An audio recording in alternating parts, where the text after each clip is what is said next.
This season of Trucksafe Live is presented by LogRock. LogRock builds technology tools to help trucking companies stay compliant with federal and state regulations. LogRock is easier. We connect to multiple systems like your FMCSA account and ELD, so you only have to use one system. LogRock is faster. We automate tedious tasks so you can use your time more effectively. LogRock is smarter. We notify you of issues like expiring or missing documents before they happen, so you can be proactive rather than reactive.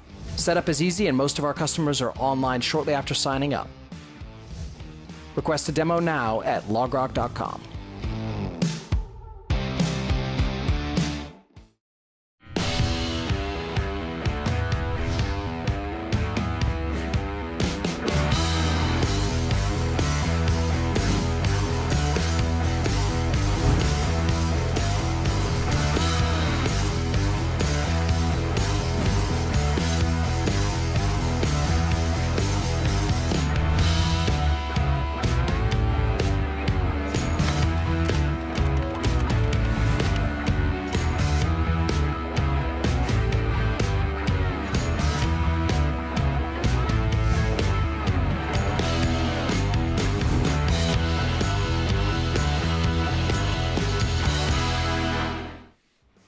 Hey everyone, welcome to episode 22 of Trucksafe Live, the show where we and our guests tackle the hot button issues impacting highway transportation.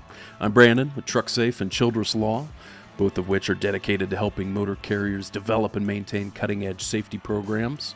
Excited to be with you today, kind of a special episode of the podcast, so I'm glad you're here with me. If you're here with us, be sure to say hey in the comments so we know we're here. You're here with us, and like I said, special episode today. Wanted to break down some breaking news, regulatory news within the industry with respect to drug and alcohol testing, drug testing specifically, and the final rule that was published last week. This is May of 2023 when we're recording this. The rule last week on oral fluid testing for DOT mandated drug tests. So looking forward to talking about that with our guests for today. But before we get there, a few things going on that are worth mentioning. One thing going on at Trucksafe, as always, is our Trucksafe Fleet Compliance Network.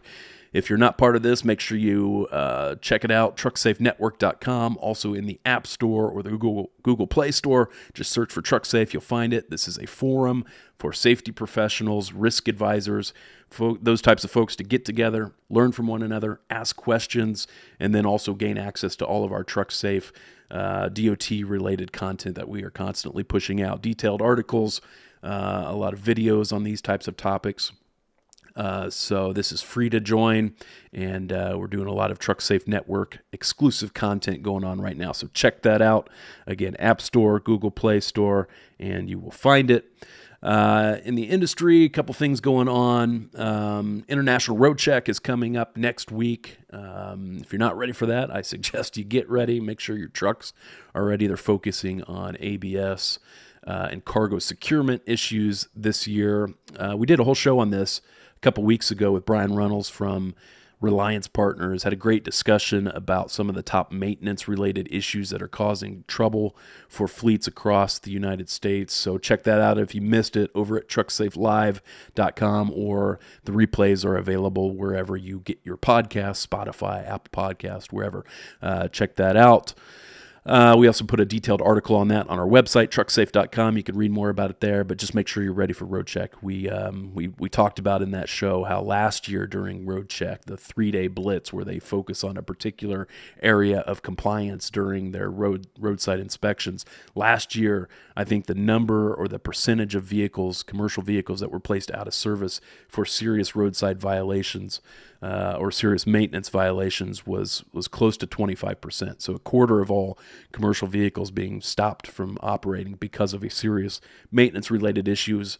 And that causes a lot of problems, as you would expect, not only from a regulatory standpoint, but more importantly, from a highway accident litigation standpoint. So you really need to be on top of that stuff. So check that out. Last thing I'll mention, two other things, actually. This came out this week. I think there were a couple of articles on it. I saw in some of the industry publications a new bill making its way through the U.S. House of Representatives called the DRIVE Act. Looks like it's sponsored by a few House Republicans that would, if it is ultimately adopted, obviously there's a long way to go before we get to that point. It's just a bill in the House right now. But if it goes forward, this is a bill that would prohibit the FMCSA from moving forward with any kind of speed limiter rulemaking. As you'll recall, maybe, speed limiters have been on the regulatory agenda of the FMCSA and NHTSA for many years now, and we were supposed to see a supplemental notice of proposed rulemaking on that topic specifically next month in June. But with this bill making its way through Congress, maybe that pushes it back some. We'll just have to wait and see. But I just wanted to bring that to your attention. We'll have to just see how that progresses. Last thing I'll mention is be sure to subscribe to our newsletter over at trucksafe.com/subscribe. We are pushing out all of this kind of breaking news as it comes out. When the oral fluid rule came out last week, we pushed it immediately, just trying to keep the word out on all of these issues that impact regulated trucking companies. So if you're interested in keeping up to date on all of that and kind of our analysis of it for what it's worth, check that out over at trucksafe.com/subscribe. All right, so getting right into the topic for today. Over the past few years, we've seen a lot of regulatory developments specifically in the area of DOT drug and alcohol testing, particularly with the implementation of the Drug and Alcohol Clearinghouse back in 2020, which has shed light on just how big of a drug and alcohol problem we have in the industry. The March 2023 clearinghouse data, you can look this up if you're interested in it. FMCSA is publishing the data pretty much monthly at this point. The data from March shows that we've had 192,494 positive drug test results reported to the clearinghouse since 2020. So over a 3-year period, we almost have 200,000 positive drug test results posted there, most of which are for marijuana, as you would probably expect. And more importantly, the number that is continually staggering to me is how many CDL drivers we currently have in prohibited status in the clearinghouse, meaning they are not authorized to operate a commercial motor vehicle because they have a drug and alcohol testing violation that they haven't gone through the regulatory process to clear up. There are, again, as of March, nearly 130,000 CDL drivers currently in that prohibited status. So clearly a big problem, one we anticipate regulators will continue to target through periodic rulemaking. Like I said, just within the past week, USDOT published its final rule on oral fluid drug testing, which is what we're breaking down in today's episode. And to do so, I'm excited to be joined by Patrice Kelly, the lead author of that rule, the longest-serving director of the USDOT's Office of Drug and Alcohol Policy and Compliance, ODAPC, and now on assignment as a Senior Policy Executive Advisor for the National Drug and Alcohol Screening Association. Thanks for joining me, Patrice. Thank you for having me, Brandon. And hey, listeners, thank you very much for joining in. It's an honor to be able to talk to you. Yeah. I was just going to say, can I read my little disclaimer? Go for it. Because as a U.S. Department of Transportation employee, I am on detail to the National Drug and Alcohol Screening Association. The views reflected in my discussion today are my views. They haven't been cleared or reviewed or approved by the U.S. Department of Transportation, and they don't necessarily reflect the views of the U.S. Department of Transportation. Patrice and I are both lawyers, so we have to start out with the disclaimers for any of our shows. So very important information there. Appreciate that. For those folks who may not be familiar with you, Patrice, I came across you recently. I've been a member of NDASA for a while and have always enjoyed the kind of content they put out about drug and alcohol testing. Specifically, I watched a webinar that you had recently done for them on the oral fluid testing specifically. So that was very insightful, and I knew I had to get you on here to kind of break this rule down and let people know what's going on. But before we get to that, can you give us your background and how you got involved in DOT drug and alcohol testing to begin with? Sure. Thanks. So I'm a lawyer by training. Went to law school in the Washington, D.C. area, Georgetown, and my first law firm did trucking as well as airline and shipping work. So I always had a strong interest in transportation. And then when I moved into the government, I started with the Federal Aviation Administration. And when I was there, drug and alcohol testing was pretty new. It was the early 1990s, and frankly, none of the other lawyers wanted to deal with it because they said that's too much science. I like doing air traffic control cases where either the guy busted his clearance or he didn't bust his clearance. Kind of That more seems like a lot a more speeding exciting. I don't know. It was more like a speeding ticket, you know? It was like either he went below the altitude or he didn't. So I liked the idea of getting into the science, and pretty much have stayed with it since then, from FAA now to the Office of the Secretary about 16 years ago. And it's been a field that I've watched go through a lot of growth. And I have to say, it started with tragedy. There were accidents, all three of them related to marijuana, that brought us this program. They were two New York City subway accidents and an Amtrak Conrail collision in Chase, Maryland in 1987. I actually personally, separately from that, lost a good friend in high school to a drunk driving accident because her boyfriend was so drunk that he decided to play chicken with a train, and everybody in the van he was driving lost. So I think I have a certain perspective about a deep respect for transportation employers and operators.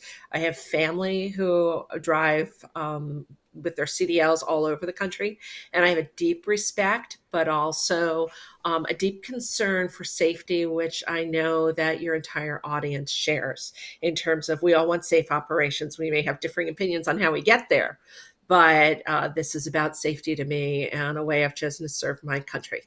For sure. Yeah, I appreciate that background. I think what a lot of people don't realize, and that is always interesting to me, particularly because I work primarily in trucking regulations, so I'm working with the FMCSA regulations a lot, but the drug and alcohol testing aspects of it, what folks don't realize, at least in our industry often, is that they are broader than the rest of the regulations that we're dealing with on a day in and day basis, in the sense that they apply to all modes of transportation. That's right. Pipelines and aviation, Coast Guard, mariners are involved, as well as CDLs, school bus drivers, and the rest of the family in the rail community and transit. So I was wondering, I mentioned at the start that you're the longest serving director of the USDOT's Office of Drug and Alcohol Policy and Compliance, ODAPC. Can you explain to folks what is ODAPC and how it fits into the broader USDOT?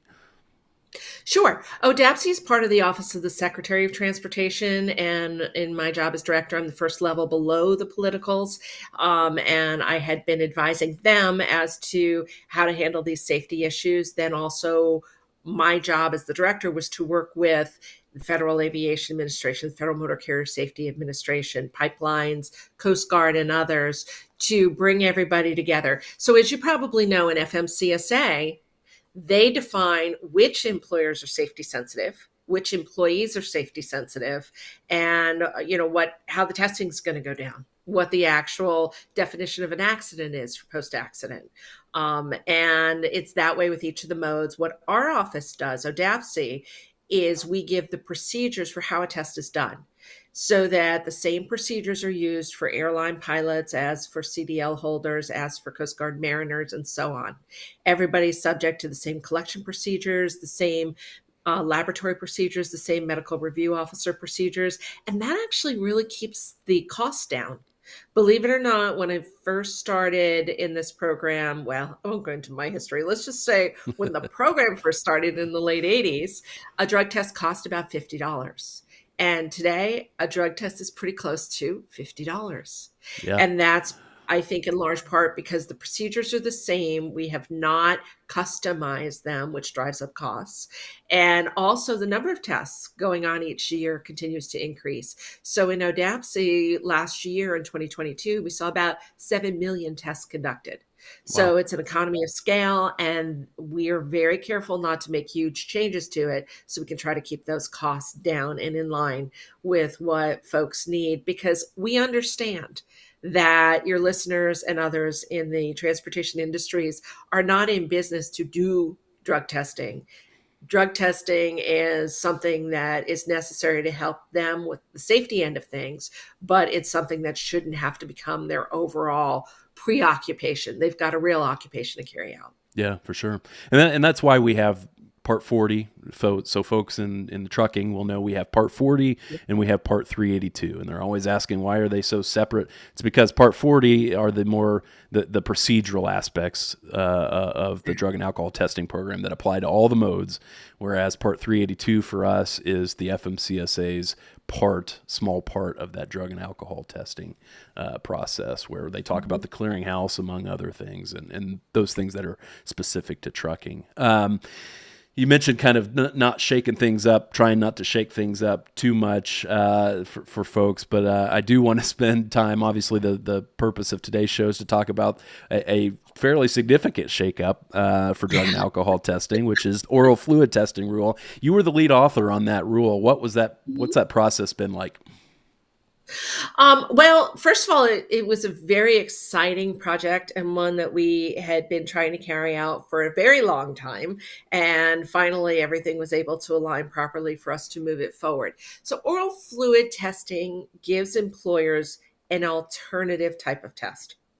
It does not mandate that everybody has to switch over to oral fluid. It doesn't end urine testing. It's all about employer choice. So the way the process worked was, initially I worked with the team to draw up the notice of proposed rulemaking and go out with what we envisioned. And it was more than just oral fluid. There were a lot of other things that we wanted to adjust and make more contemporary within Part 40. So we made our proposals, and then the public response to it was fantastic. We got 417 comments, which is the most we've gotten for any rulemaking since we rewrote Part 40 in the year 2000. And I was part of that team back then too. So 417 commenters who each had many issues that they wanted to comment upon brought the total number of actual subject matter comments into the thousands. And it was fascinating. I personally read every single one. And for those of you out there who wonder, is it worth it to comment on a rulemaking? I can tell you that our colleagues in ODAPC and our colleagues in the FMCSA really read every single comment. And you don't have to agree with us. But yeah, that's the thing. I harp on this all the time to our clients is, if you've got an issue with a rule that has been proposed, that's the rulemaking process. That is your opportunity when it's in the proposal stage to get your thoughts out there. And it's not one of those things where your comments don't matter, where they just get buried and nobody reads them. The agency is, in my experience, and it sounds like in your experience as well, obviously, putting eyes on your comments. And if you have legitimate concerns that they need to take into consideration, they will take those into consideration. And I think if they just read this oral fluid testing, they will see that. You and I were talking earlier where you specifically cite or you quote some of the commenters in the final rule. Yeah. Yeah. And I think that was important to do. I've done that in other rulemakings that I've been working on in the department over the years, because I think it really helps to see that you made a difference. Now, some commenters prefer to mark their comment as anonymous, and that's fine. You can do that. If there's a rule that really makes you annoyed, you might want to go anonymous. But in all seriousness, we're not coming to get you after you make a comment that we don't like. The issue is, if you're annoyed, it's okay to say I disagree, but explain why. Yeah. Don't just say that I disagree. But with that said, I've actually even had cases where the courts have quoted back to us from our preamble, and they said, see, DOT actually did listen. And this is what some of the people who were going to be impacted by this rule had to say about it. And we, the court, agree. So, the comments actually have saved me in some of my rulemakings and helped the courts to sustain them, because we do make changes based on what our public commenters say. And I think that's so important for people to know. And if you've been preaching that, thank you. But every conference I go to, that's one of the things that I say to everybody is it's so important to be heard, rather than grumbling about the rule afterwards, rather than wondering if you can sue on it. Get those comments in up front, because the government really does need to meaningfully address what you think. Yeah, for sure, definitely. So tell us, the oral fluid testing rule came out it was published in its final form last week from when we're recording this. Tell folks what it does. Okay, so the final rule was published on May 3rd, and it provides employers with a choice, with an option to use oral fluid testing. Now, oral fluid testing in many people's eyes is much less invasive than urine, because there are many people who would come out with an ick factor of carrying their urine out of a bathroom and providing it to a collector so the collector can subdivide it in their presence and send it to a laboratory. Oral fluid is going to be a scenario where the collector would pass the individual the collection device, and the individual will put that device to their mouth themselves. And so every collection is a direct observed collection. And many people in the trucking industry favor hair testing because it's direct observation. So again, this one has been approved by our scientists at HHS. Hair has not yet been resolved at HHS, but this one was long ago approved by HHS, and it is giving us a directly observed collection methodology. And some of the other things that we had proposed in the regulation, we adopted. The commenters were very positive about them. In cases where the commenters said, hey, wait a minute, let's use a little caution here, we don't agree, then there were a couple of areas where we pulled back. And it was not specifically about oral fluid testing in any of those scenarios, but there were other scenarios where we were trying to address things, and the public said, hey, you didn't do the right thing. We're not happy with this. One of them was we proposed to say a laboratory could get rid of a specimen after 90 days, saying unless it was challenged, they could get rid of it. Currently, they have to retain it for 1 year. Well, an awful lot of commenters, including unions, came in and said, we'd like to see those held longer because somebody may not realize that they want to challenge it, or somebody may find out that he or she's in the clearinghouse 3 months later after they end up in the clearinghouse, and they want to know that they can at least put a litigation hold on that specimen. And so we said, those are excellent points. And we were trying to reduce costs. We were figuring that if people had been notified by a medical review officer that they were positive, that they would do something quickly about their positive. But we're learning from the public comments, and what we learned from the clearinghouse too, is that sometimes people don't find out right away. So we stepped back. We did not change that to 90 days. We left it at 1 year to make sure that everybody had an understanding that the due process was going to be there for them. Yeah. That makes sense. So, in essence, oral fluid testing, though, they're mouth swabs, right? Is that essentially what they are? There are different types. So there's also a device that looks like an inverted Y, sort of picture a peace sign, and you spit into the top of it, and then it goes down into two little tubes. So it would go down into this tube, it would go down into this tube, and then it could be subdivided. Here's the key point. In non-DOT testing, oral fluid testing has come a long way. And people usually will just do one specimen collection with a pad. In DOT, because of our empowering legislation, the Omnibus Transportation Employee Testing Act of 1991, there has to be a specimen that gets subdivided in the presence of the donor. So it can't be from two different sides of your mouth. It can't be something that is consecutive. Yeah. That makes it tricky. It has to be one specimen that gets subdivided. And we want to see that one specimen go into the mouth and then come out of the mouth and be divided.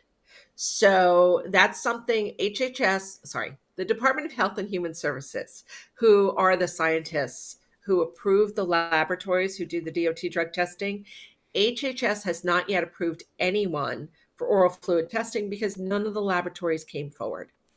And again, we're talking about economies of scale. So Health and Human Services in 2019 approved oral fluid testing for federal employees. Yeah. Well, there are only about 400,000 of those tests that go on each year. And that was not enough of a profit incentive for laboratories to go get certified, because it can cost 6 figures to hold your certification. Yeah. So the labs all said, okay, we're going to wait until there are 7 million tests potentially in this market, and then here we go.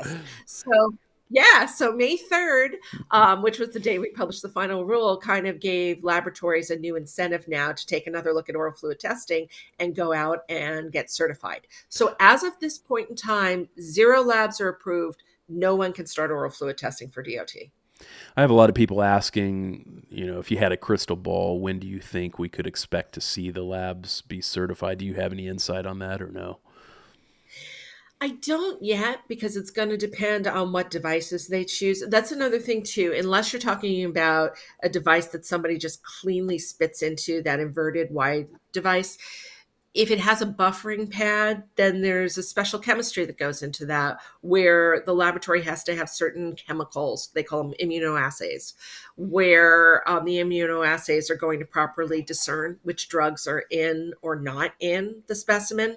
All that has to be worked out between the laboratories and HHS. So when the laboratories go in, they're going to be certified to work with certain specific devices.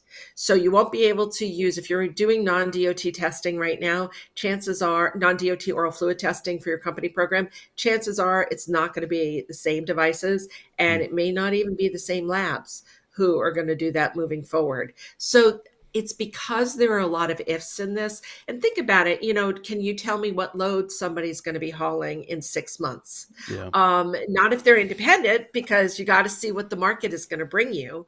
And then you're going to be knowing what load you're going to be carrying at that point. So I can't tell you right now if this is going to be just a matter of a short period of time or a couple of months.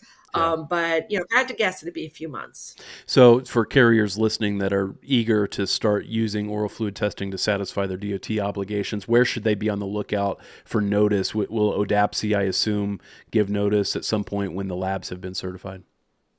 Yeah, I would say that you should expect that. And there's a website for ODAPC, www.transportation.gov / which is the question mark key, I'll do Oscar Delta Alpha Papa Charlie, ODAPC. So www.transportation.gov / ODAPC. When you go in there, you can pretty easily find your way to listserv, and you can click and subscribe to the listserv. It's free. They won't spam you.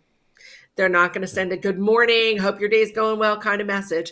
There will only be announcements when it's important to you regarding the drug and alcohol testing programs. So I would strongly suggest for your listeners to plug into that. Also, the National Drug and Alcohol Screening Association, the organization to which I'm currently detailed, and NDASA will have membership emails that go out. And another thing they do are called membership minutes, or member minutes, where if there's a news flash that comes out, they make sure they get that out to you quickly. And also every Wednesday, they have what they call town hall meetings, where NDASA listens to their members and the members engage in discussions regarding drug and alcohol issues. Yeah. So be sure to, if you're listening and you have any interest in this, not only this issue, but drug and alcohol, broadly speaking, be sure to tune into those channels because they provide a wealth of information. I've always appreciated all of the good information that they send out. So be sure to do that. Patrice, you had mentioned kind of the way that we have it structured in transportation with the split specimens. I've found over the years that not a lot of folks really understand what's going on there. I was wondering if you could take a minute or two just to explain what the purpose of the split specimen is and how drivers who find themselves in a position where the initial test comes back positive can leverage that protection that's available to them with the split. Sure, great question. Happy to cover that. And as a federal employee, I actually was subject to drug testing too. And what happens is, well, first of all, Congress has guaranteed the transportation industry employees the right to a split specimen. And so what happens is one specimen is taken, whether it's urine or in the future oral fluid, it will be taken and subdivided in your presence. So you'll see a bottle A and a bottle B. Okay. And then A gets tested at the lab. They both get sent to the laboratory together. And then the lab opens bottle A and they test it. And that's where they come out with your drug test result. If you find out that it was adulterated or it was positive, the medical review officer will be calling you. And if the medical review officer calls you, then, and you don't have a legitimate medical explanation for why you had this result, then the medical review officer will tell you, well, you have the right to a split specimen. being tested, and you have up to 72 hours to request this. And at that point, if you want that specimen tested, the costs of testing it are up to you. And that can be a couple $100. But they will go back and they will send that to a second lab that will then independently test only for the thing for which you were positive, or if it was adulterated, the thing for which the adulteration was determined to be. So it's not going to run a full panel again, but if you were a marijuana positive, or if you had just way too much nitrate in your urine, that's usually a sign of an adulterant. But again, you have the right to be able to ask for that to be tested, and the cost will fall on you in most situations, unless there's a collective bargaining agreement that diverts that. Yeah. So 72 hours, not that much time. A lot of folks that come to me after the fact have already passed that time frame. So if you're subject to this drug and alcohol testing, be aware that your clock is ticking at that point once you get notified of the positive test result. Right. For somebody who is being notified by a medical review officer that something's wrong with their test, that's going to be an extremely stressful situation. Even if you used something, it's still going to be stressful. If you don't think you used anything, maybe you used marijuana and didn't realize that it was in whatever you consumed. I would really recommend, if you're having a conversation with the MRO, first and foremost, pull over, don't drive. Secondly, just grab a piece of paper and start writing down what the medical review officer is telling you, because it's going to be really hard. You're going to have a rush of adrenaline. It's stressful, and it's really hard to remember everything they're telling you, and you might need a few minutes to absorb it. Also, don't be afraid to tell the medical review officer, hey, wait a minute, can you repeat that? Yeah.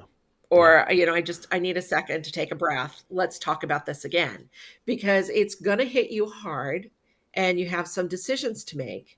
And if like I said, I'll use the example of marijuana, where you didn't realize that you had consumed something with marijuana, but now you're in big trouble. You can't undo that, but at least you want to be able to have a chance to calm down, sort your thoughts, and have a reasonable discussion. Yeah. Yeah, important information for sure. I've got a couple of people asking, and I have this down as a question for you as well, kind of going back to oral fluid testing specifically.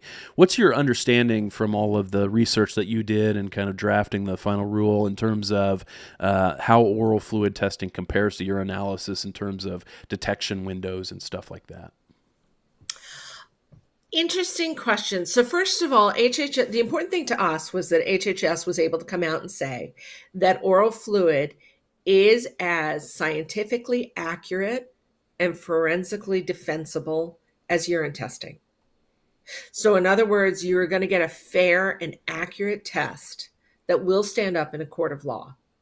Okay, so that's first and foremost. Secondly, when I originally wrote the NPRM, and as a team we went over it, we tried to gather information on windows of detection. We kept going back and forth to our scientists at HHS, and they kept saying, well, that window's right, but then there are circumstances where it's wrong. And then, so we proposed the rule with a window of detection table. And then we decided not to include that in the final rule because none of the commenters really hit it head on, except some commenters thought, hey, on oral fluid testing, it's a really short window. So I can use all the marijuana I want for 2 weeks straight. And as long as I don't use it right before the pre-employment test, I'm good. Well, it doesn't actually work that way. Yeah. If you're a regular user of marijuana, you are actually going to test positive on an oral fluid test, even if you didn't use it in the last couple of hours. So usually the windows of detection for oral fluid, meaning for all the drugs, you're going to detect them over a shorter period of time with oral fluid and generally longer with urine. And of course, in the area of hair testing, where many trucking companies do conduct their company policies, you have an even longer window of detection. Generally speaking, for across the board, it's oral fluid, then urine, then hair. But the reality is, with a lot of these drugs, if you're a chronic user, they're still in your system. Yeah. One of the interesting things I thought about the rule, you mentioned this at the start as kind of a good way to look at this, of how this is an optional test type. So this is giving employers the option of conducting either or oral fluid testing or urinalysis. They can continue doing things the way that they have been doing if they wanted to. This is just giving them one more option. Why was it important to the department to give them that option rather than just say, we're going to go with this particular test type or another? There were a couple of things. One was that the trucking industry and the transit industry desperately wanted to do oral fluid testing. They wanted something other than urine. Then there were a lot of employees and employee unions who felt that urine was just invasive by its nature. As I said, that ickiness of carrying warm urine out of the bathroom and giving it to somebody for them to subdivide in your presence had an ick factor that a lot of people wanted to distance themselves from. And also to the department from a safety standpoint, we have struggled for years with the people who cheat on drug tests. And when you allow someone to go into a restroom facility unobserved and provide their urine, because remember, 97 to 98% of the people subject to testing are testing negative. So generally, we're talking about people who are not drug users. Yeah. When you allow them to go in and they are a drug user, then it is a lot easier for them to do something to their specimen so that the result will not be positive. Oral fluid takes away that ability to cheat the test. Yeah. Because the collector is going to see if you have anything in your hands. They're going to see if you're putting anything to your mouth. And there's also a mandatory waiting period of up to 10 minutes. So while you're filling out the paperwork and everything else, anything that would have been in your mouth at that point will have dissolved and presumably washed away. Yeah. One of the other things that kind of spurred this on, from what I understand, and maybe not so much as those two things you just mentioned, but was this whole idea with shy bladder for folks who have trouble providing a urine specimen for DOT drug tests. That we've done those historically. There's been this concept of shy bladder where some folks have a medical condition that may prevent them from being able to provide a sufficient specimen to be tested. Is that another driving force for this type of regulatory development? Absolutely. For the last, oh my goodness, at least 15 years, the community of individuals who have shy bladders due to the psychiatric condition known as pyresis have been asking us to consider something other than urine testing. And in this, in the scenario that we're proposing, again, remember, now I don't have my DOT hat on. I had to kind of curb myself, make sure that I was staying in my lane when I was writing this rule. But I have to tell you guys, if you're an employer, the employer has the choice. The employee doesn't have the choice as to what kind of test is going to be administered. But if you're an employer, have a little mercy for the people who are having a shy bladder issue. If you find out from your collection site, because they're supposed to call you and say, hey, this employee is not able to provide a urine specimen, can I go to oral fluid? Or even better, if you have a standing order that says, whenever any of my folks come in, they have a shy bladder, let's go to oral fluid. That's going to make the whole process a lot more humane. The only time in this change to Part 40 where we're going to mandate oral fluid testing is exactly in that shy bladder when there is a transgender or non-binary individual. If you have an employee who identifies with a different gender or is a gender X, a non-binary, then that individual, how are you going to find a same gender collector for them? It's been a traditional issue for the program for a long time now. We're taking away that confusion and we're just saying, in the rare circumstance where you have that, the person is going to get an oral fluid test, period, end of story. And so you do want to have something set up so that in that rare circumstance where that comes to pass, you would use oral fluid. But again, now I'm just talking to you with the DOT hat off. Think about it. Be humane. Be considerate of somebody. I've dealt with a lot of scenarios where you have combat vets who come back and they've got PTSD. Yeah.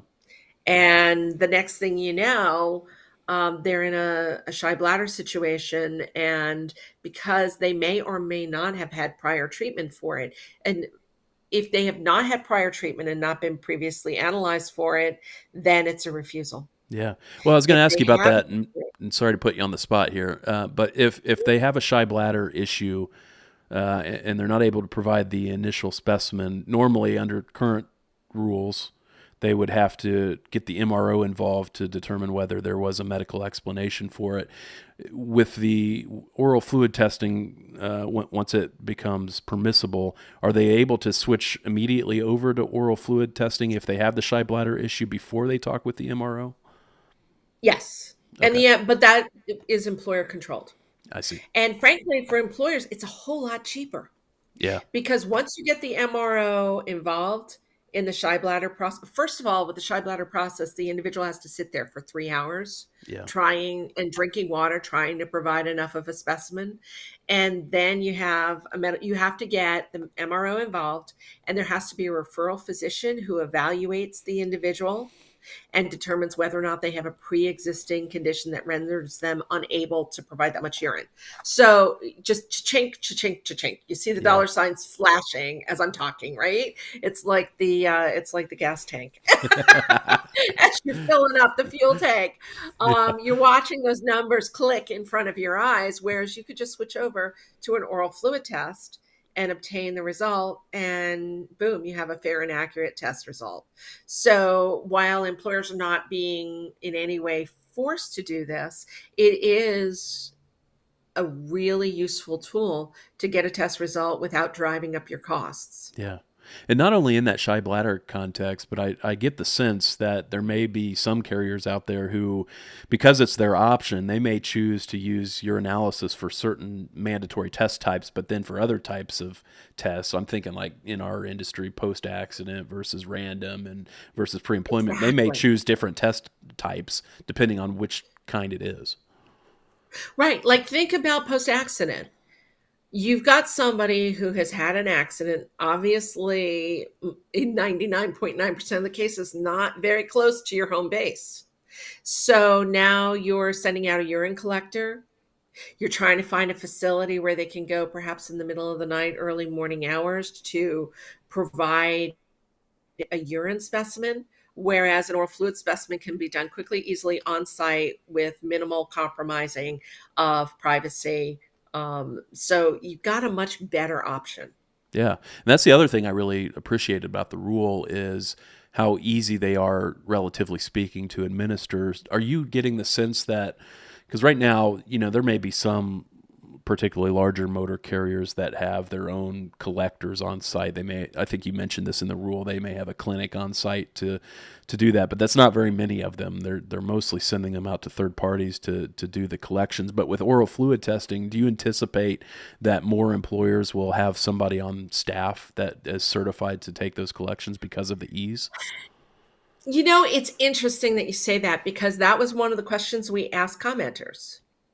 And an awful lot of employers came back and said, "Oh, yeah, no, I am Hmm. not doing that because Yeah. I don't want the liability of somebody in my company doing a test on Joe, and then Joe's result comes back positive, and Yeah. now we've got all sorts of issues in the workplace." Yeah. So a lot of employers said, I don't want the liability of that. Thanks for offering, but no thanks. Yeah. Today, collect employers can do their own collections for urine in-house. There is no prohibition on that. We just don't want direct supervisors doing it. Yeah. But employers can do that today. And tell you honestly, very few employers do that. Coming from the aviation industry years ago, I saw two air carriers who did it because they had in-house clinics. At the very largest of the trucking companies, perhaps they have an in-house clinic. And so they're going to use somebody who's a nurse there in the in-house clinic to do that kind of testing. But generally, they don't do their own urine. So even though oral fluid is a little bit easier per se, there are still those issues about I don't want to interfere with workplace friendships and relationships, and I don't want the liability Yeah. because if I need to fire that person, I need to be able to be objective and clean on this. Sure, makes sense. Jumping back, I forgot to ask this. We were talking about shy bladder and how oral fluid testing may help in that scenario specifically. But now we've also got on that side of things, we've got this idea of dry mouth. So it sounds like we could have a kind of similar issue with the oral fluid testing where people aren't able to give a sufficient oral fluid specimen as well. Yeah, and that is a possibility. And in that case, then you could switch to a urine if Yeah, that so becomes the vice case. versa. So Here- the option there Yeah. is the important part. The issue about dry mouth, from what the scientists at HHS tell us and what people in the oral fluid testing industries and non DOT testing tell us, is much more rare than Yeah. a shy bladder. Okay. You know, if you just have mild dehydration, you actually don't have dry mouth. Your mouth may Yeah. feel drier and you're thirsty, but it's not true dry mouth. You can still do one of these specimens. Whereas in urine, if you're not properly hydrated, you can end up in this problem.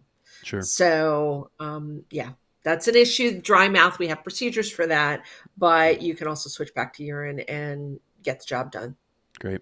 One of the last questions I had that I get from a lot of clients about the rule is understanding about the cost differentials between oral fluid testing and urinalysis. You had mentioned kind of the cost of urinalysis test being stagnant, which has been great over the last however many years, 20 plus years. What's your understanding? It looked like from the final rule that maybe you all had initially thought or got the impression that they were going to be cheaper, but then maybe you got some comments that suggested otherwise. Exactly. We thought what we went into the analysis with was what HHS had also used for their analysis, which was about $35 per oral fluid test. What we heard from the commenters is that fails to take into account that every oral fluid device is something that a collection site or an employer ultimately ends up paying Mm, for. Each of the devices today costs about $4. mm, We're talking about split specimen devices, yeah, and those are not yet made, so it could be $8 a device, it could be $6 a device. And those devices expire, unlike urine cups. Urine cups never expire because they're just an empty cup with split specimen empty cups in them inside a plastic bag. In this, you have buffering solutions unless you're using a neat device. And so we have the issues of expiration dates and shelf life, and a collection site having to throw out devices that they've purchased if they don't use them up in the appropriate time.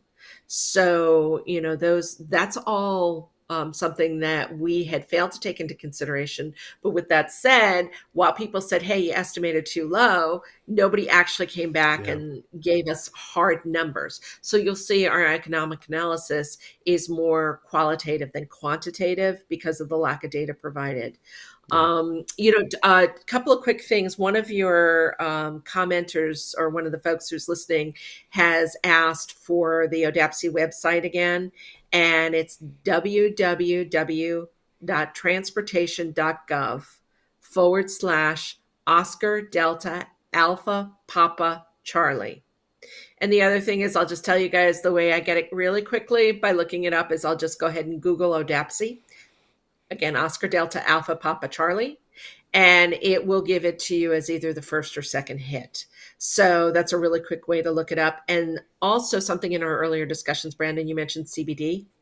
Yeah. And I just kind of want to reiterate, back in 2020, I wrote a CBD notice. If you Google DOT CBD, you'll hit the notice, and it warns people, buyer beware. The CBD is not regulated by the FDA. You don't know what you're taking. And in most cases, it has a significant amount of THC in it, which is going to give you a marijuana positive, and that's going to give you something that is going to send you to the SAP and remove you in the meantime from safety sensitive functions. So please stay away from CBD products. They're not safe for you to use. Yeah. Another thing that I regularly harp on, that's probably the topic that we have the most content on out there. I just put an article out with Prepass on this where it's a huge issue in our industry. We have so many drivers now that are testing positive because they took a CBD under the impression from the manufacturer's representations on the packaging that it contained no THC, and then they take it, and it turns out it did. Unless and until we get the FDA to step in and to regulate the manufacturer of that product, I think it's too risky for truck drivers to be using CBD for that reason. Because like you said, Patrice, once they test positive, DOT doesn't care what the rationale for the positive test was. It's a positive test, and you're out of a job unless and until you go through the return to duty process. Right. And as you said, you're trying to do the right thing as a truck driver. You're reading those labels and those boxes, and they're lying to you. Yeah. Big issue. We're running out of time, Patrice. I really appreciate it. Is there anything on oral fluid testing that we didn't touch on that you would like to touch on? Just to underscore for everybody, it's not quite there yet. You're going to want to stay tuned to hear when laboratories are approved.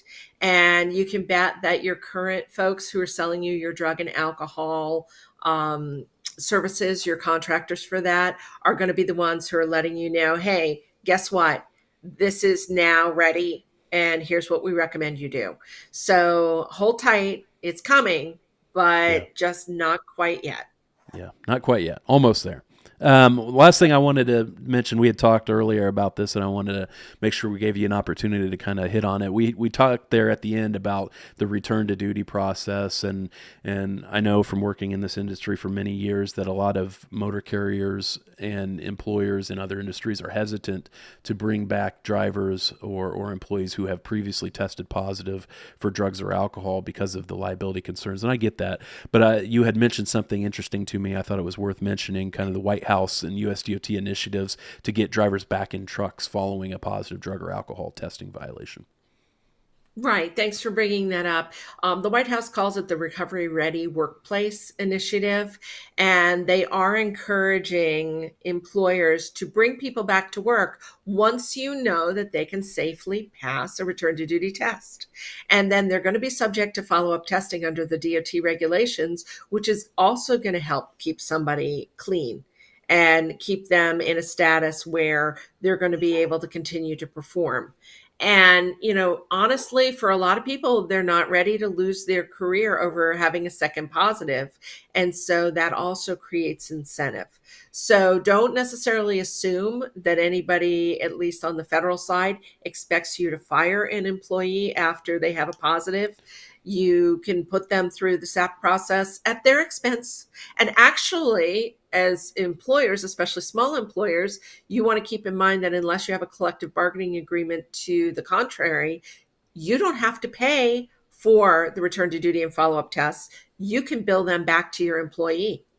So that'll further help keep somebody committed to the cause when they know that they are going to be billed back for every test you put them through on the return to duty and follow-up scene.